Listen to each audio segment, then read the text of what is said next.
I'm Mike Snyder, and I'm going to talk today about ergonomics. It is a topic that is very near and dear to my spine, and I think that you'll find it equally important too, as most ophthalmologists do. I like to title this talk, We've Got Your Back and Neck, Ergonomic Seating and Feeding Utensils for Ophthalmic Surgeons. I'd like to acknowledge my disclosures as I work with a number of partners in industry, most relevant of which is highlighted here. Why should I care about ergonomics? Well, let's take a few moments and talk about that. Problem is for you. Now, most of the talks you're going to hear at this meeting are going to talk about how we can do a better job for patients. This is one that's actually really focused primarily on the surgeon. You ever have a stiff neck at the end of the day? Maybe after a long surgery day, after a busy clinic day? I'd be surprised if you didn't. Here's a patient being operated on by an ophthalmic surgeon. I just grabbed this image off of YouTube. This is a random image. I'm not even sure who this would be. But just notice the positioning. This is the common positioning that most ophthalmic surgeons use. Notice the positioning and the curvature of the spine. Doesn't look so ergonomic, does it? Notice that there's absolutely no back support provided by this traditional surgical chair. Now, some people might think that back pain might be a good excuse to go to the spa, and maybe that's your thing and maybe it's not. It's not my thing. I think it's an occupational hazard. And if you look at the data, this study from the UK found that 54% of over 1,300 surgeons reported significant back pain. A 2005 survey looking at American ophthalmologists showed a similar 52% reporting pain in the neck, upper body, lower back just within the prior month, and 15% found that it curtailed their work activities as a result. Another study of vitreoretinal surgeons from 2004 showed a similar 55% reporting both neck and back pain, and importantly, 7% required surgery for that. That's not a trivial number. Only 15% of the audience at the ASRS meeting said that they had no symptoms at all. I was giving this talk one time at a meeting, and on the way to the meeting, I was practicing in my head on the airplane on the way there, and my seatmate was looking over my shoulder at my laptop, watching the whole thing. And when I finished my practice and closed the laptop, my seatmate said, "Hey, what's this all about?" And I kind of explained it, and she looked at me and said, "Ah, it's like black lung for coal miners." Yeah. So how about facile surgical maneuvers? Does ergonomics affect that? Oh, you bet it does. For any joint, the best sensitivity of that joint is within the mid-range of motion. So the mid-range of a joint sensitivity is not with the forearms flat to the floor when we're looking at our wrists. Again, here's that same image I showed you of the ophthalmic surgeon.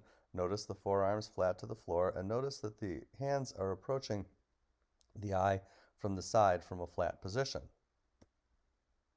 These images are going to simulate that. So this is me in the operating room before starting a case. This has my forearms flat to the floor, approaching the eye from the horizontal plane. And notice that I've got quite a bit of range of motion and flexion. I can flex probably about 90 to 100 degrees from the position of the eye. But when I go to extension, I've maybe got 15 to 20 degrees of extension. I'm nowhere near in the midpoint of the range of motion, and the entire span is probably maybe 130, 140 degrees max.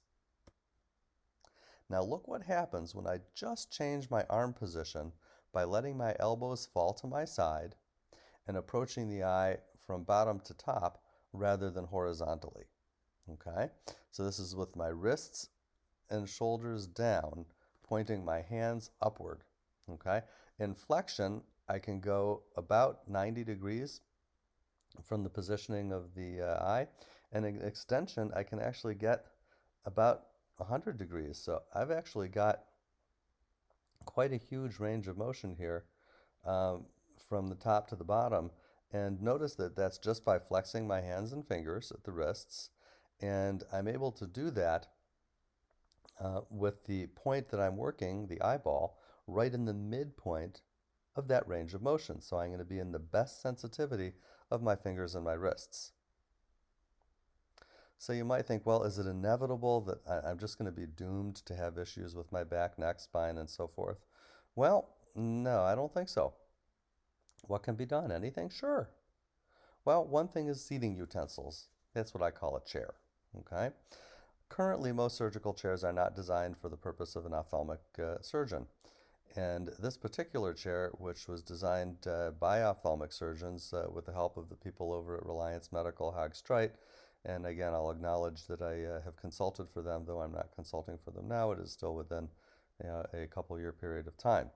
So this provides low back support, and it follows the lumbar lordosis. We're going to look at that in some more detail. There is an adjustability of the back as well. And notice the more prominent curvature right at that lumbar lordosis and the narrow back. So here's a picture of Dr. Katana, my partner. I want to call several things to your attention. First, I want you to look at the position of the chair and watch his back relative to the chair. Notice how it's following the entire contour. Also notice how his spine is perfectly upright and he's got tremendous support all the way from the lumbar lordosis all the way up through the mid-thoracic spine. I also want to call your attention to the tilt on the microscope, which I think is crucially important. The back of the chair is actually made relatively narrow so it's supporting the spine, but does not contaminate the back of the elbows on our sterile gowns if we were to extend our elbows at the shoulder at all during our surgery.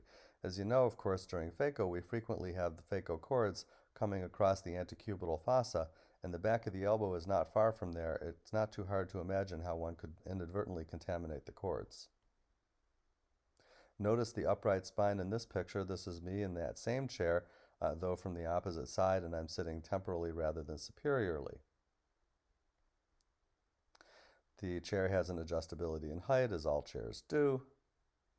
These are Dr. McKee's feet, in case anybody's curious. That's Yuri McKee from Arizona.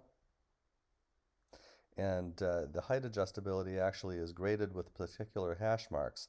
So for each of the adjustments, you can actually determine what's the most comfortable for you, record it, and then your team can actually set the chair for you at the beginning of the day, so there's not any effort in finding the sweet spot during the first few cases. Similarly, with adjustability of height, we also have an adjustability of the height of the lumbar support because our lumbar lordoses are not always in the same place. We're all made in different shapes. And again, you can see that it's graded so that we can have a particular number that's the best for us. The relative depth of the chair so that we can approach our back during our surgery while we're sitting is also adjustable. I like it at about a 5. You can pick what you like, and then again, your team can adjust that before you come into the room and have the chair in perfect position for your entire day. This is the core surgical chair, and I'm just pointing out, in case anybody's interested, that that's where information can be found on it. So what else can I do other than having a good chair? Which is important, but there's got to be other tricks too. Remember when I mentioned Dr. Katana tilting the microscope? Really important. Tilting the microscope can make a huge difference. I really appreciate Bruce Wallace for teaching me this some 20 plus years ago. He always said if you tilt the microscope and you tilt the patient's head, that the microscope and the eye are still coaxial to each other, so we still get a beautiful red reflex, but it allows several other positioning changes to occur too. Number one, notice how my spine is completely upright because I don't have to lean forward to come over the eye in order to do my procedure. Really important.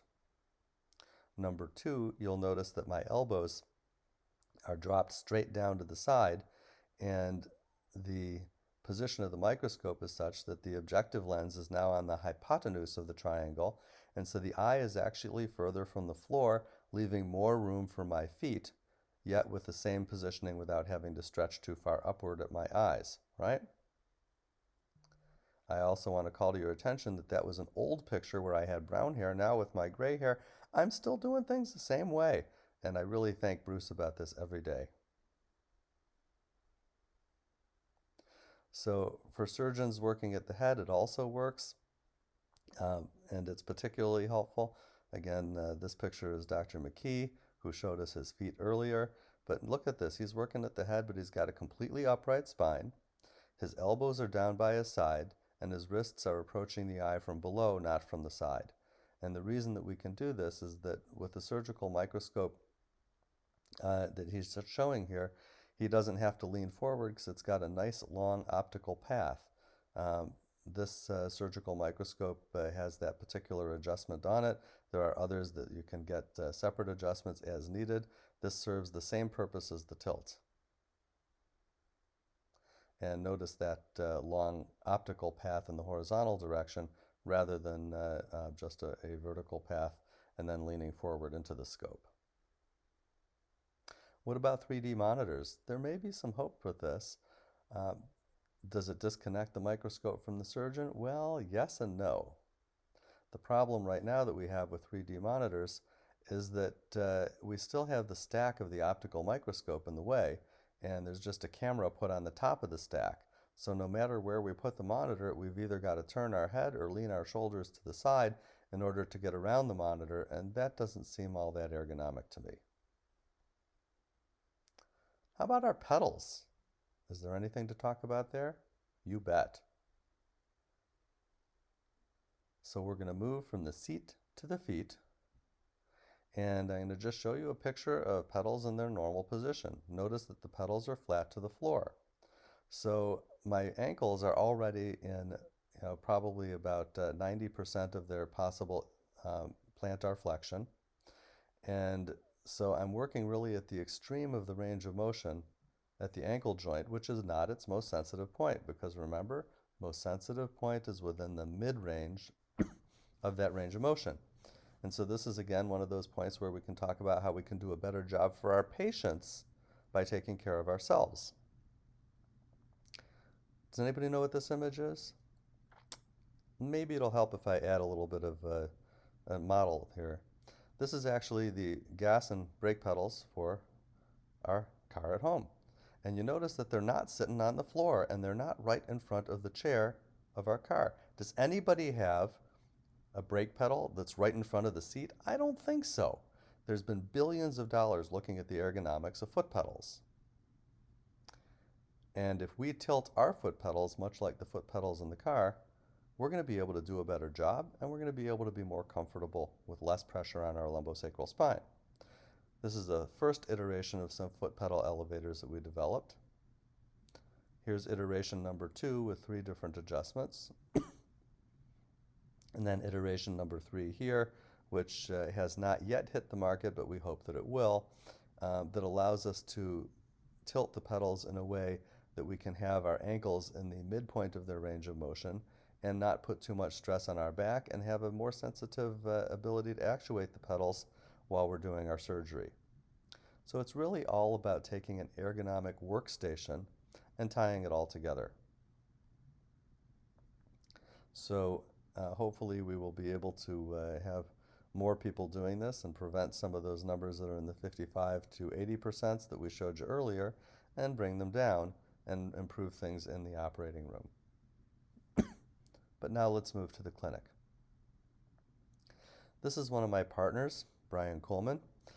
Brian is examining a patient here at the slit lamp, and he came over and tapped me on the shoulder one day, and he says, Mike, you talk a lot about ergonomics, and I'm just having issues, and so I'm wondering if you can help me. So I'm like, yeah, sure. So we actually walked back over to his clinic, and I said, I just want to be on a fly on the wall. I don't want to say anything first. I just want to watch you examine a patient, okay? So if you notice here, this is a normal position that most of us have for exam, but let's dissect it for a moment. Look at the curvature of the spine. Decidedly not ergonomic. Look at the back support he's getting from the chair. None whatsoever. And look at how he's got to tilt his head forward looking through the microscope. Not a great position. So if you raise the patient's height a little bit, then you don't have to lean your chin down in order to see, and you can sit straighter. That's actually something that's fairly straightforward to do. Look, that looks better already, doesn't it?